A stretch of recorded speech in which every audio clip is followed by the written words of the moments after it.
Goeiemôre, Dok Matt wat praat. Ek was een van daai mense wat verplig was om militêre diens te doen.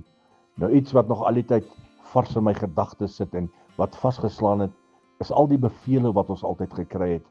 As jy marseer, links om, regs om, op die plek rus, halt, links swenk, regs swenk, bevel op bevel op bevel op bevel. En dat ek aan hierdie goed sit en dink, die bevele het ons later so geïrriteer, want dit is nou maar deel van die goed wat jy moes doen. En Jesus self het nie baie bevel gegee nie. Hy het nie baie keer gesê, doen dit, doen dat nie.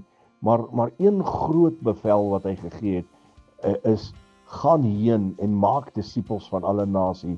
So dit is iets wat hy verlang van ons, is iets wat hy vra van ons, om te sê, gaan heen. 'n Opdrag, 'n bevel.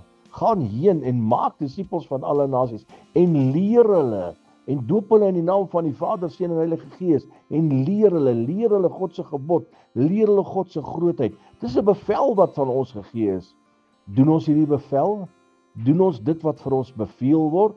Ons was bereid geweest om na die korporaal te luister, links om, regs om, plek rus, maar nou sê Jesus, gaan heen en maak disippels van alle nasies en doop hulle en bly nie net by doop, hy sê leer hulle in die naam van Jesus.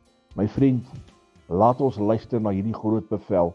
Nie baie bevele wat hy gee nie, maar hierdie is een wat absoluut belangrik is en ek dink dit lê baie naby aan die Vader se hart.